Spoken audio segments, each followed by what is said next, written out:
Kat, thank you for taking the time. I really appreciate you coming on the podcast. And I'm super excited to jump in and talk about what we're going to talk about today. Me too. I figured we'd start with you at 9 years old, and you got the famous story at this point. I've heard it so many times where you asked your mom what took you so long to leave your dad.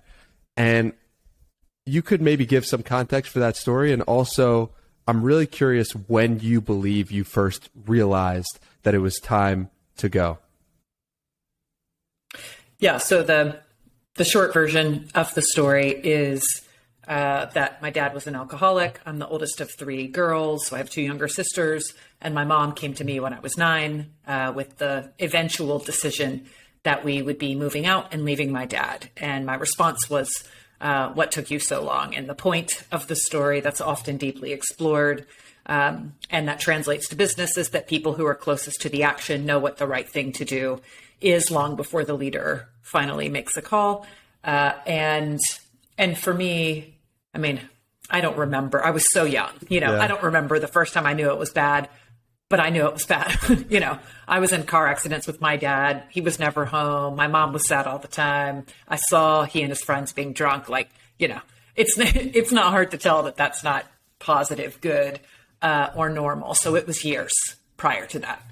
You're so open and vulnerable about that story and your past. Why? And has that been difficult for you to be so public about your own past? No, it hasn't been difficult at all. I mean, the reason why is it's true. It's true. And certainly I realized that I wasn't the only one. I saw other dads getting wasted. I saw other moms cry. It was so obvious that I wasn't the only one. And so I didn't feel, I felt shame and embarrassment, but not to the degree that it made me want to keep it a secret. I knew that it wasn't my fault. I knew that it wasn't my doing. And so I realized there was so much good that came from it. I ended up taking on a lot of responsibility. I got to see my mom thrive and do unbelievably resilient things. And so by the time I was an older teenager or a younger adult, it was apparent to me that it would be a source of strength, not something to hold me back. And I think it was easier for me to talk about it when I knew it was something that I viewed as a benefit, as opposed to something that was shameful or that I couldn't get past. I think that's why. Even when you were in high school and just starting college, did you have that same mentality of my mom left my dad and I'm open about it? Or has that been something that has been more recent? I have to think. I don't think it's more recent. But certainly when you're in high school, it's not like you're giving keynote speeches all the time talking about it. So it's a different set of conversations. And as an hourly employee, I'm not walking around telling the customers I'm serving about that or my leaders about. So the question really is, when you're that young, what are the opportunities to have those conversations? And it's very different. But all my friends who came to my house knew that there was no dad. I was alone all the time. The parties were at my house. And so it was known, and it was a conversation between my closest friends, but it wasn't, nor is it today, a dominant factor. That's my pinned tweet. It's the mantra I use, don't forget where you came from, which is having these conversations, but also it doesn't define me. It is one small piece of a very long and still, continuing story. Yeah. So let's continue on the story. And I want to talk about your sales job where you set the record at 16 for that position ever, and you're 16 years old. What do you think contributed to that amazing of an accomplishment at such a young age? So I was a part-time salesperson in the mall at a store called The Body Shop, not the cosmetics and lotion and bath bombs company, but it was a clothing company, a women's clothing company. And I was 16, I was a salesperson, and I don't know, I loved it. I viewed it as it was my job to help people find what was cool for them. It was never sales to me. It did not feel like sales. I mean, we had contests and quotas, and there was a sales structure around it for sure. But I really felt like I was the cruise director. I was walking people around the store, and here's what's over here, and you should check this out. And of course, I would use whatever the promotions or incentives were. Like, I think it was buy 3, get 1 free scrunchy socks or something like that. And so, of course, if there were incentives or bonuses or prizes around those things, I would use it as what to recommend. I mean, contests and programs like that work, but I didn't do it at the detriment of what was good for the customer. And so that made a difference. When people were around me, they didn't feel that they were being sold. I helped them look good and feel good. And I had regulars. I had people who I remember, because I had that job for 3 years before I quit, or 2.5 years before I quit and only worked at Hooters. At one point I had 3 jobs, and that was one of them, but that was the first real paying job that I had. And so I had regulars who, for birthdays, holidays, would come back, and I knew their sizes, and I had my little book of my regulars information, my little customer cards, because there was no CRM back then. This was 94, 95? No, 92. And so between 1990 and 1992, there weren't a lot of technological tools like there are now. And so I literally had one of those flip Rolodexes with people's names and their sizes and their phone numbers. And so I built a regular base and made the most of people who popped in from an impulse perspective, built great relationships with other people in the mall. So people knew to come to me, if they had a friend who was looking for an outfit, and I wore the clothes. And so I was a walking ambassador for the product. And as a result, I knew how they fit. I knew the downsides. I understood how they washed. I knew, I was just all in on this company. I thought it was so cool to wear these fluorescent colored jean shorts and jean vest and scrunchy socks matching situations. Did you recognize at that point that you had some sort of gift? I knew that because I was so young and part-time and was winning these contests, against full-time people, that certainly I was excelling, right? That was obvious. I didn't view it as a gift per se. It was very clear that I was better at it with less effort than people who worked more often. And I didn't really think much of it.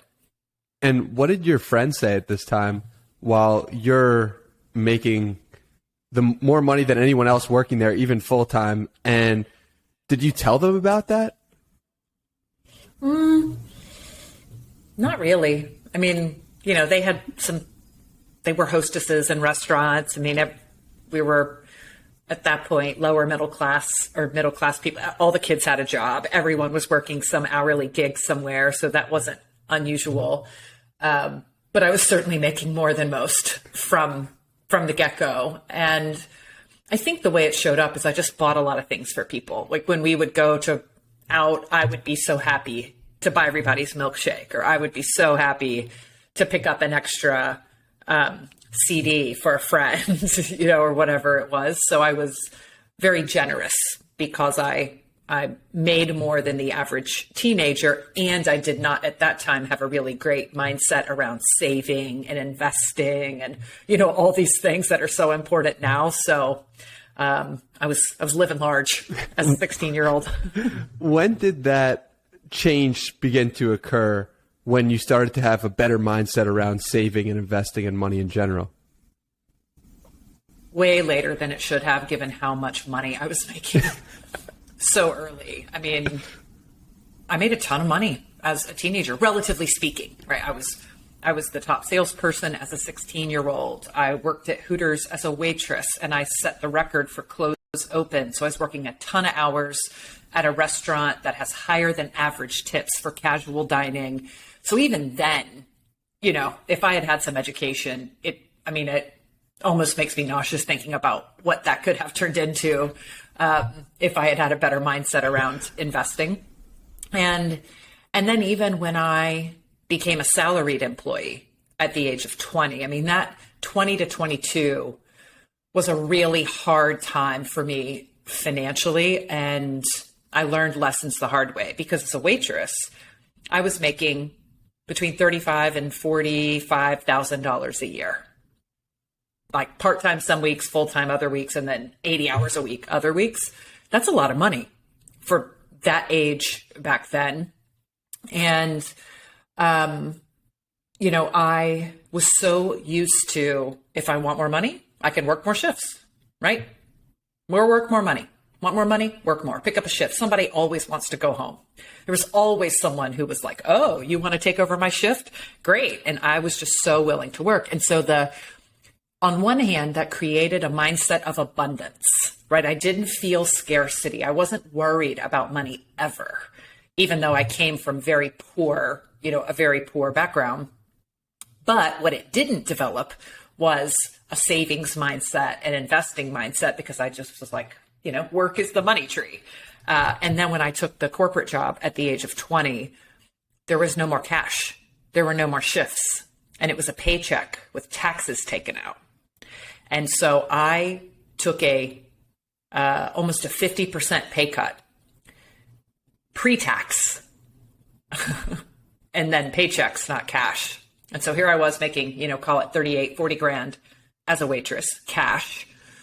And then I go to making $21,000 per year salary, pre-tax, being paid every 2 weeks on a check. And I was not prepared for that massive life event. I didn't save. I just didn't make the shift. And so I got a credit card. I got into credit card debt. By the time I was 22, I had the credit card companies calling, you owe us money. You're late on your payments. And it was the worst feeling. I was scared that somebody was going to come take me to jail.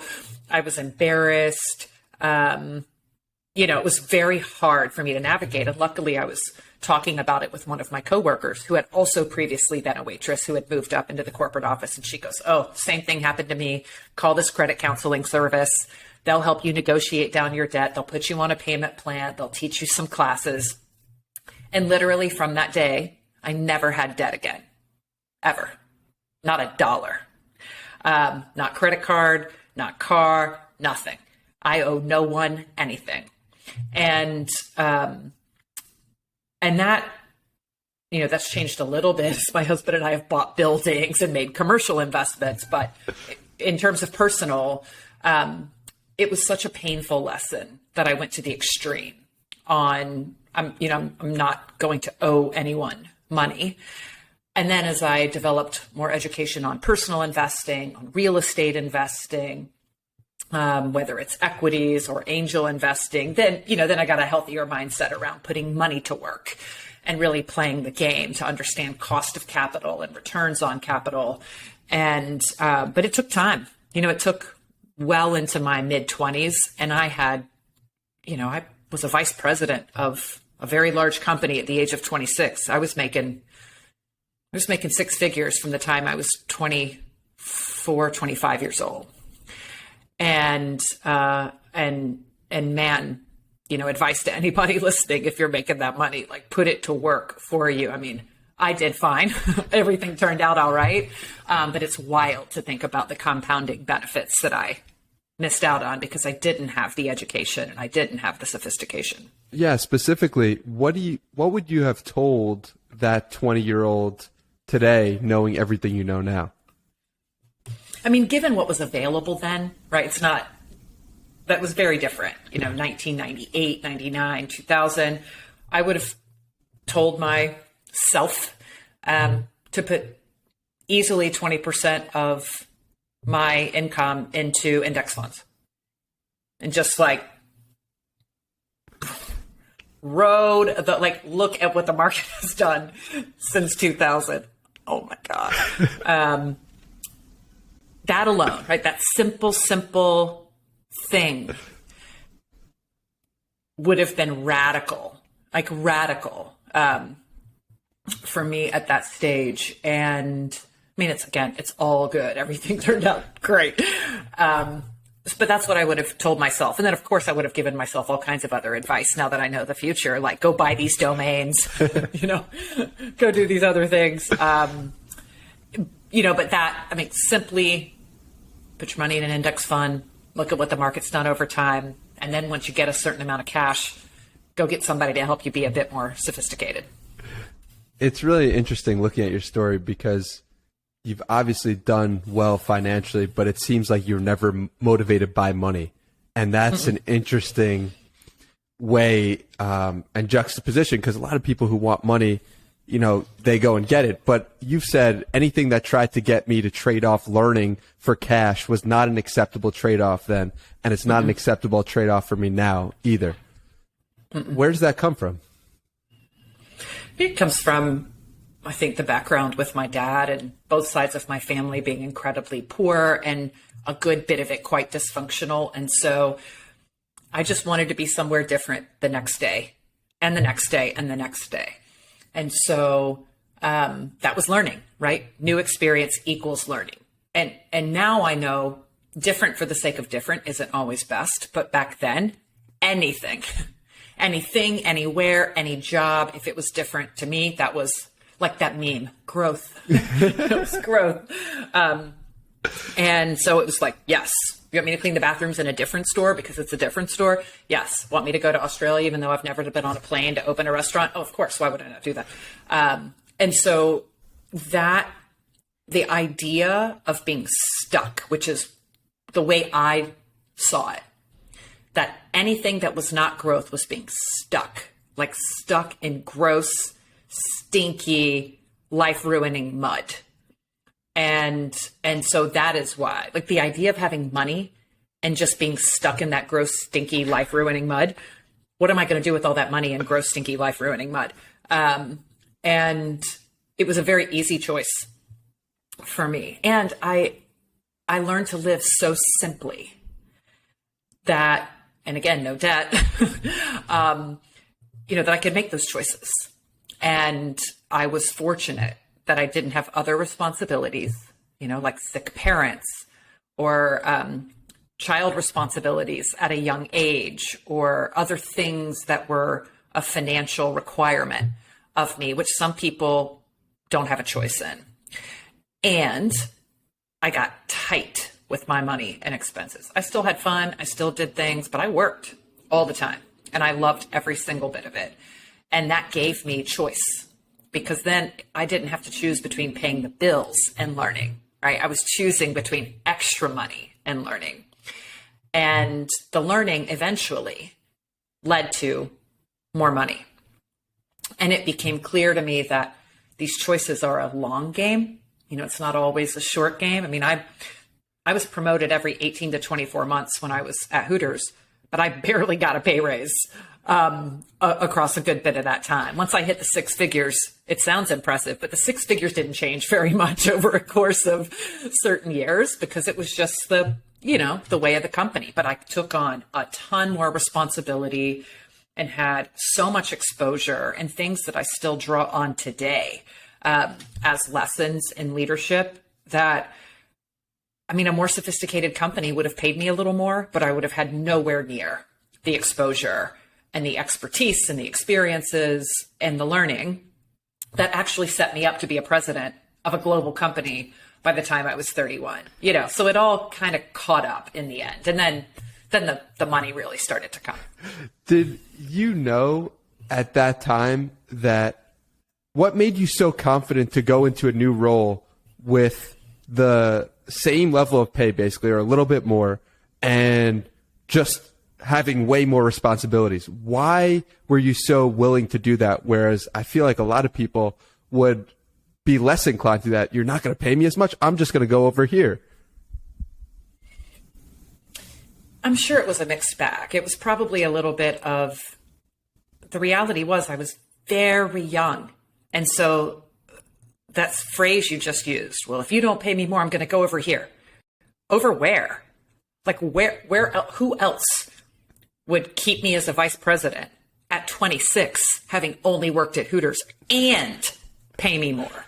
So there was a part of me that you can think whatever you want. I was not thinking highly enough of myself, or I had imposter syndrome, or I was, being my own internal saboteur. I don't think I was. I think I was pretty practical about the situation. Like, I could see all the good and the benefits I was getting, in fact, because I was with the company that I was. And I knew that because of the way people reacted when they learned what I did at what age.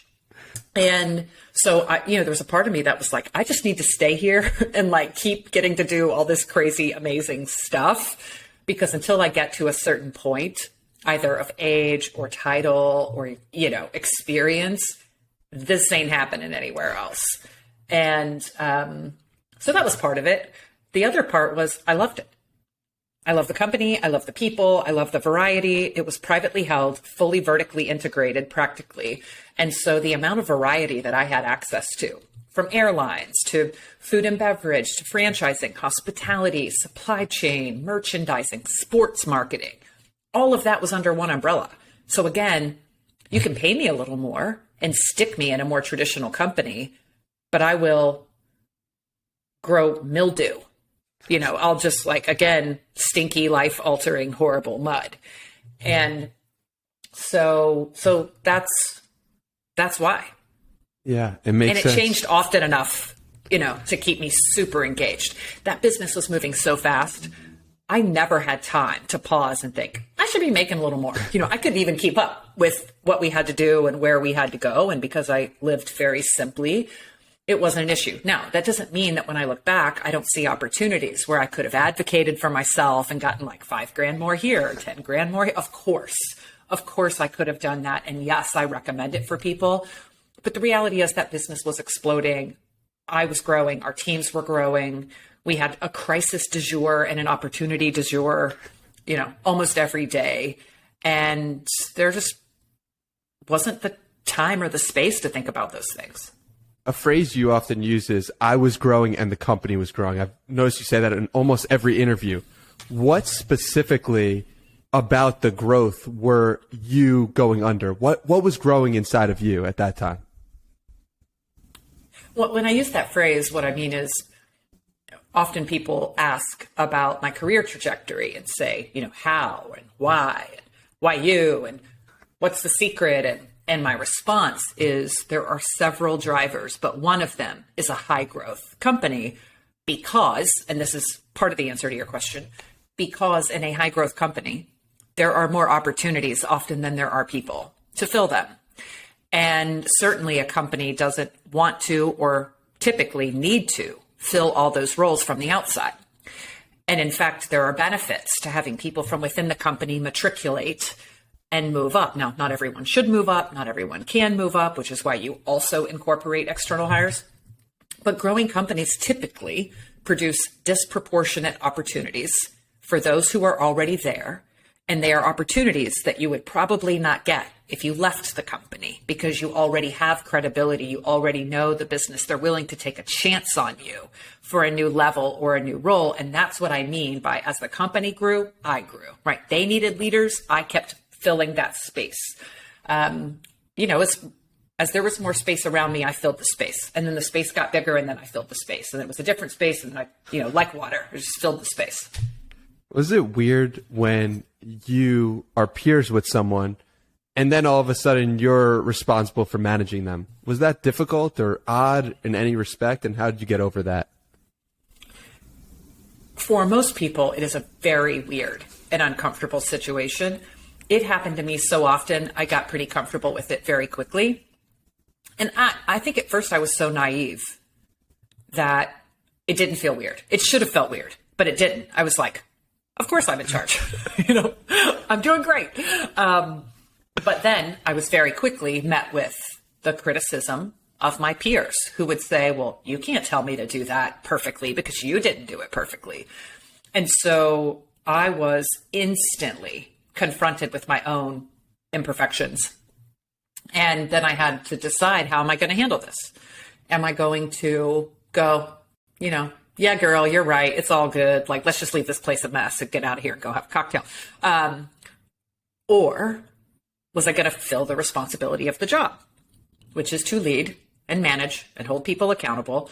And I chose to hold people accountable, but not in a way that was do as I say because I'm in charge, but rather, you're right. I wasn't perfect. I should have been better. I am better because in these early days, I would be promoted to be a leader, but I was also then still working shifts or doing other things as a peer. So it's not as if I left my peer responsibilities. It was often being promoted to a player coach, which is good in some ways and bad in others. It's good in that I'm like, look, I'm still doing this job. Like I haven't left the nest. I haven't forgotten what it's like, to do this work. It's bad in the sense that, you are going back and forth. And if you don't handle it just right, you can lose respect pretty quickly and allyship of your coworkers. And so I wouldn't use the word awkward, although it is for so many people. It was a privilege. I viewed my role of leadership as service. And so I think that definitely helped me move through those weird moments very quickly because I didn't try to come in like a lid on their pot. I came in as like the fire under their pot, like I'm here to make you work. I'm here to make you better. I'm here to help you like do all the things you can do as opposed to, I'm here to put the smack down. When you were in those days of getting quickly promoted, do you know or do you recall if you ever said to yourself like, oh, one day I'm going to be CEO? Or was it like more of a, this is just how the process unfolds sort of thing? Never said that. Other people said it to me. Like customers, regulars would say things like, this is back when I was a waitress, you're going to run this place one day. And I remember thinking, I don't want to run this place. I'm here making money for college. I'm going to be an attorney. But thanks. Other waitresses would say, you'll be the president of this company one day. Never in my mind. It wasn't a desire. It was not an ambition. It was not a goal. But I constantly heard it. Same thing when I became president of Cinnabon. Multiple people would say, you're going to be CEO of this company one day. And I was like, that's not my ambition. I am far more an opportunist and a discoverer and someone of service. And I'm driven. I have a force like behind me, propelling me, but I'm not the traditional definition of, a strategic careerist or ambitious. Like that's where I want to be. And now I'm going to make sure I hit every dot between here and there. And that's a good process for some people. It's just not my approach to life and the world. And so, no, never thought it, never said it, but heard it all the time.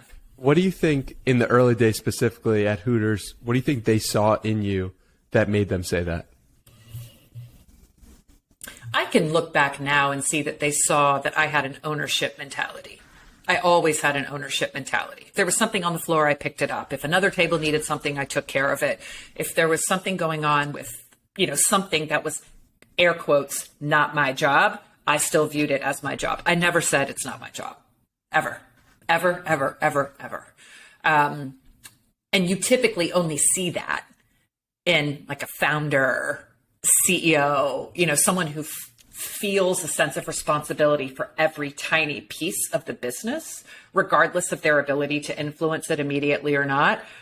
So that's why. I believe that's why. That makes sense. Switching gears here a little bit, or maybe it's not at all. I read somewhere that you asked Ted Turner for a recommendation to business school. If that's true, how'd that go and how did that happen? It is true. And he did write the letter. I have a master's without a bachelor's. And so the business school was taking a chance on me, to admit me without the typical requirement. And I did have to take the GMAT and pass it with a higher than average score to prove some level of intellectual capacity. And, but I took it upon myself. They wanted recommendation letters. I took it upon myself to get 10 recommendation letters. And one of them was Ted Turner. And it's one of these stories where, I didn't reach out to him cold. It's one of these stories where it is many, many seeds of generosity planted over many years. For years, I had been a volunteer in the State Restaurant Association, the Georgia State Restaurant Association. I had helped turn it around.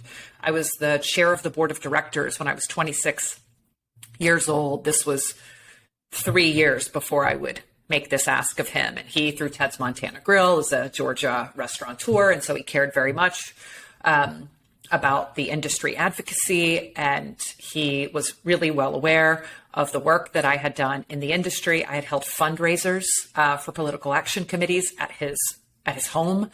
So there was a familiarity, and there were people between he and I, people who knew me more intimately and who knew him more intimately than I knew him. When I thought, who could I ask? I asked other people who knew him first, in addition to a friend of mine who is a very, very dear friend of his. And so it was easy for me to make the ask because I didn't feel of the friends, because I didn't feel that I was putting them in a position to ask for something bizarre. It was like, oh, this is an easy conversation for us to have. And so they had the conversation with him. One of them was very close with his amazing assistant at the time. And I had the letter in 48 hours. And the other 9 people you asked, any of them notable or interesting, crazy stories? No crazy stories. I mean, all notable, but, more in the restaurant business. A man named Phil Hickey, who is a legendary CEO in the business. Several others that were involved in Georgia-based restaurants, a few of the most well-known restaurant consultants that I had brought into Hooters, my own CEO at the time. It was just a few rings out. The chair of the board and the CEO of the nonprofit, the Women's Food Service Forum, that I was on the board. I mean, basically, it was many people who were in positions of power and influence for whom I had been supportive, helpful, had a long working relationship. There was no one that I asked to write the letter that didn't have some interaction with me to give them a level of comfort of putting their name on me. That makes sense. A question I've heard you like to ask is, what do most people miss when talking to you? And I'd love to turn the tables on you. What do you think most people miss when talking to you?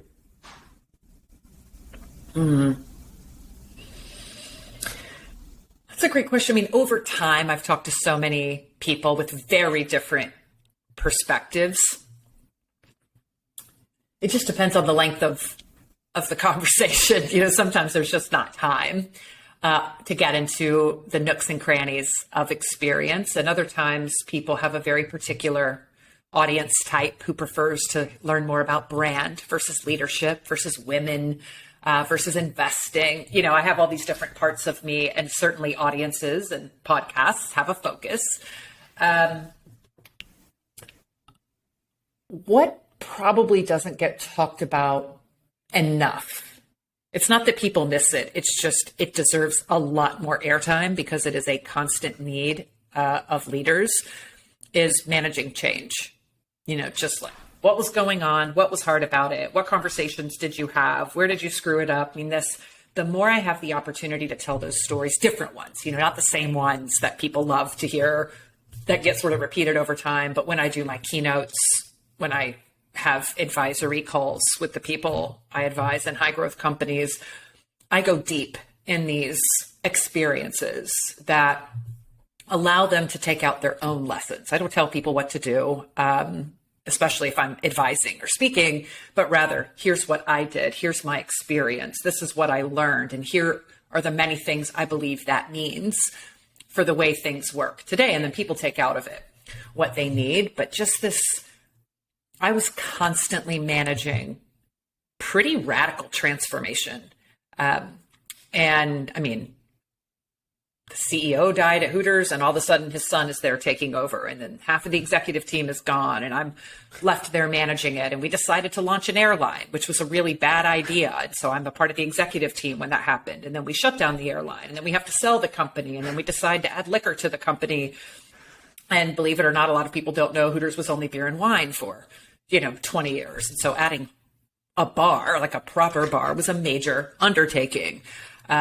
Lawsuits with the founders of the company, and then, moving on to Cinnabon, leading through the recession, a ton of things we needed to stop doing, a ton of things we needed to start doing, leading the industry in grocery and omni-channel activity. I mean, these are like high friction changes. It's like rough surfaces rubbing against each other with all kinds of sparks. And so I will often say things like chaos is my jam, or I live for change. And so we probably don't talk about those things enough because they aren't rare. Managing change isn't a rare occurrence. It is a constant state of being. This idea of movement, of inertia, of momentum, and of affecting velocity. I am not a boat bobbing on the sea that I happen to have been launched into. I affect inertia. I can get rocket boosters in a company, or I can put on vicious brakes, when needed. And I can help teams learn to do that in a way that doesn't throw everybody out of the vehicle. And I have all kinds of analogies for this stuff. I think that just that topic, managing through change, affecting velocity, being really thoughtful about all the humans and stakeholders that are on that journey with you, whether it's a tiny company, a startup, if you're a creator and you're just working with some vendors, or if you are in a big company or leading a big company, it all matters. One thing that I noticed from you is just how skilled of a teacher you are. You have so many analogies for different things you talk about. And I'm curious what aspects you believe make for a great teacher.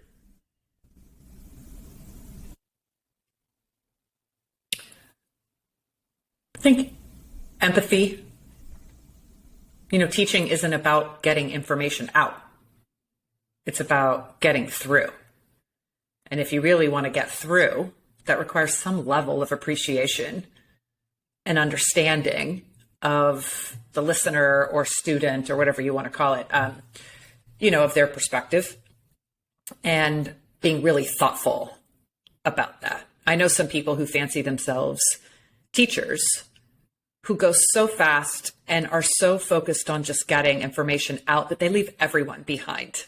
If it were a race, they'd be running really far ahead and they'd turn around and be like, where'd everybody go? And it's a relay and they actually need somebody, to be behind them. And so I do believe empathy is such a lead characteristic of a great teacher that there are many others, but they're pretty distant behind that one. How do we get better at being empathetic? Live in other people's shoes. There's almost no way to accelerate empathy alone.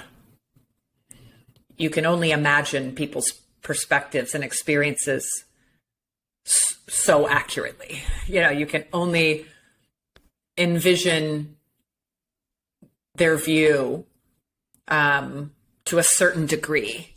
And if you keep going, you're highly likely to be wrong. And so it's staying close to the action. I talk about it a lot. Stay close to the action. Be with employees. Be with customers. Don't just go shake hands and kiss babies. Don't show up to take a picture for the gram. Like, work there for hours and hours and hours to where you're so busy you forget to take a picture. But don't forget, because it's meaningful to people. But it's an afterthought, not the purpose. That is it. Like, most people can't help but be highly empathetic when they are in someone's shoes for hours, if not days. That's it. There's no other way. You're not going to read your way, to being empathetic. It'll help. It'll help you be reflective and open your mind.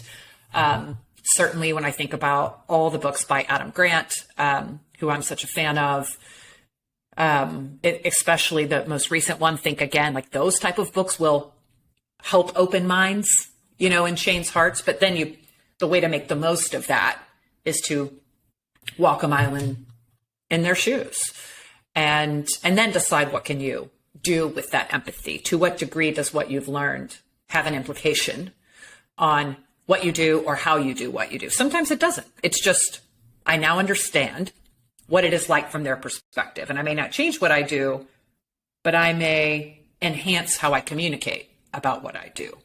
Or you may say, oh my gosh, we have to, radically change what we're doing. And the more empathy you have for more stakeholders, the more clear priorities are, because you start to see patterns. It's like if you work with customers and salespeople and delivery truck drivers or students and teachers, whatever the ecosystem is, the more of them you are with deeply in a compressed amount of time, it becomes more clear, like, oh, 4 of these 6 stakeholder groups are all frustrated because of some missed opportunity with a particular area of the business. So that, if I do that one thing, lots of things get better.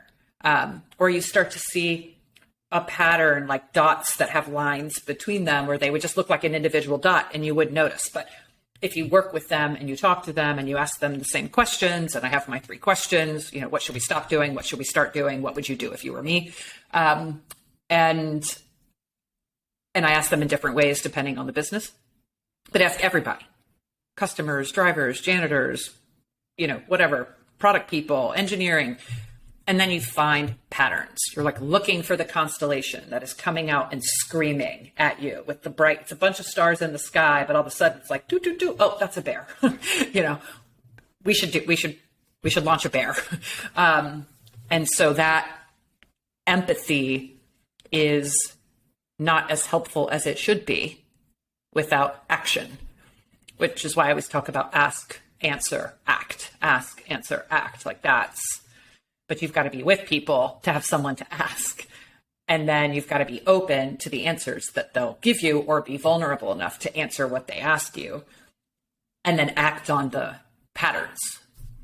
It's so fascinating because you optimized for change and you optimized to be in a different place, but that was also optimizing for learning, and it was optimizing for empathy as well. It's so meta. It's so fascinating to me. No, it really it's crazy.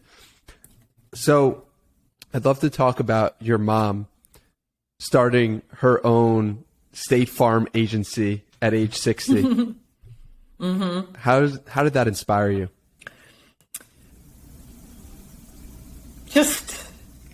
I don't even know if inspiration is the word. It is the word. It confused me. I was like, aren't you tired? You've worked so hard. Don't you want to just chill? And she worked in different State Farm offices once she moved to Orlando and left her very tenured role at the auto company at Toyota. She started from the bottom again, which is what she did at Toyota, and then worked her way up. And then she moved to Orlando, where her husband's work, my stepdad, where his work was moving him. And he was an engineer for State Farm. And so she went to go work in a local State Farm office as very entry level. And then she started taking certifications so she could write policies. And then she was a top performer. And she took those tests. I'm probably going to get it wrong. Took them and failed them, and then retook them 3 or 4 years in a row. I mean, just the resilience, the grit. I would have been like, I'm not very good at this. Time to move on to something a bit with a bit greater chance that I'm going to get at it. But she was like, I know this business. I know these customers. I believe in this brand. I believe in this model. I know what to do even better than the current place that I work. I should have my own agency. And I have to do this testing stuff and be interviewed to get it. And most of the people who get those agencies, as you can understand, are in their mid to late 30s, because State Farm's got to make a bet on future longevity and, what is their investment worth? So for her to get it, as someone who is almost twice the age of other people who are typically awarded these things with nowhere near the education, is the part that is just super inspiring. Like how she just kept after it because she knew she could do it better and wanted to. And she's been, a small business owner for 5 years now. And she was diagnosed with breast cancer literally right when she was supposed to open her business, her brand new business. And it was just watching her navigate that. She's 5 years cancer free now. Just watching all that, I'm like, I am not worthy. When your mom gets diagnosed with breast cancer, what is your first reaction? And like, how do you help navigate that situation to help the most? Empathy is probably the answer here, which is I know her and I know what she wants and what she doesn't want. And she doesn't want to be preached to, and she doesn't want to be pushed in a direction, and she doesn't want to be told to cry about it. And she doesn't want to be told to, look into different therapies or methodologies. She wants you to get out of her way because she's going to take care of it and be there to support her through the journey in whatever way she needs. And that is what she wants. And just like anyone's love language, one of the greatest mistakes is loving people the way you want to be loved instead of loving them the way that they want to be loved, and leading them the way they need to be led, and supporting them the way they need to be led. Back to, this is empathy driven. And so it was just, I know her, I love her, I will be there. I will point her to resources. I will support her in any way that she wants or needs. But I also trust her. I trust her mind. I trust her resilience. I trust her decision-making capability. I do not need to unnecessarily interfere.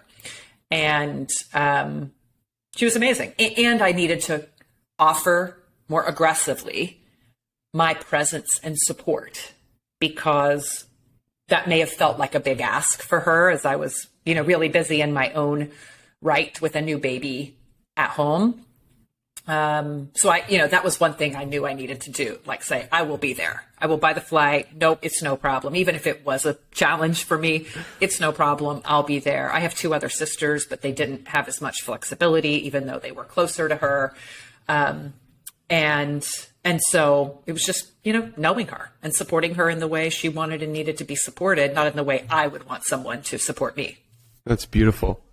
So I understand that you have a new book coming out in early 2022, I believe. Next year. Mm-hmm. What's that book all about, and why did you decide to write it?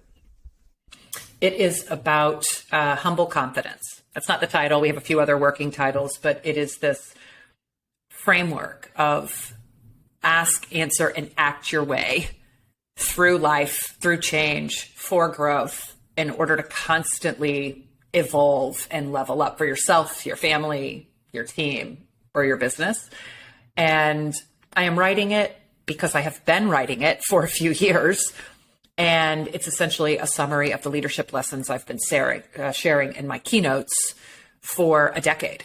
And so every time I would give a speech at one of these companies or one of these events, people are like, do you have a book?